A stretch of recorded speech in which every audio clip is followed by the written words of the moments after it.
اليوم الجو كان بزاف شباب، قلت له علاش ما نروحش نديرو بيكنيك في بلاصه شابه. قال لي نتحداك في ساعه توجدي كل شيء. رحت نجي للكوزينه، حاجه اللي وجدت بها هذه الفطائر بتشكيله واحده، يعني فطائر بنفس العجينه درت فيهم بعجينه واحده. هذه العجينه توجد ثم دات لي واحد 20 دقيقه. رحت في الوقت هذا كنت وجدت كامل هذوك اللي عمرتهم. العجينه راح نكتب لكم كامل المقادير تاعها في صندوق الوصف، تعجنوها وتخلوها تخمر 20 دقيقه. وفريمون هاد لاباط تجي بزاف خفيفه وبنينه. وانا واش درت بيهم؟ يعني بنفس العجينه درت بزاف تشكيلات، وخيلت باش المنيو تاعي يكون شرقي، وعلى بالي بلي يحبوا بزاف. درت مناقيش بالزعتر، درت فطائر بالجبنه، ودرت صفيحه باللحم، ومعاهم فطائر بالجبن بعده اشكال، ومعاهم فطائر بالجبنه باشكال مختلفه، وزدت فطائر بالجبنه درت فيهم موتزاريلا وفرماج غابي. درتهم يطيبوا على 200 درجه.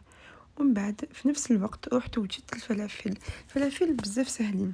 حكمت الحمص، طحنته مع المعدنوس، بصل، ثوم، وشويه ملح، فلفل كحل وكمون.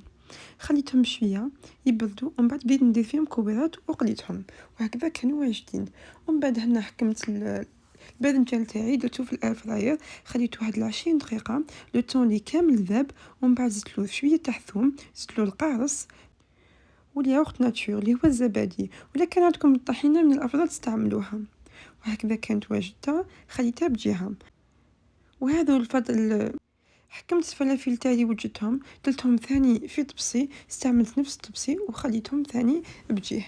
ومن بعد رحت ندير المحمره اللي هو طبق لبناني معروف، نستعملوا فيه فلفله حلوه طيبه، يزيدوا فيه شويه تاع دبس الرمان والجوزه، ملح، وشويه تاع لا شابلور. وهكذا كنت وجدت كل شيء، غطيتهم كامل بالفيلم اليمونتير ودرتهم في هذا القفه. الوقت اللي كنت انا وجدت فيه هو خير بلاصه شابه وبزاف عجبتني. رحنا وصلنا ثم بلاصه هذيك بزاف كالم، مع الصوت تاع البحر ولا ناتور، وما كان حتى واحد، يعني بزاف شابه هذيك البلاصه، ان تري بو كادر اذا حبيتو تخرجوا.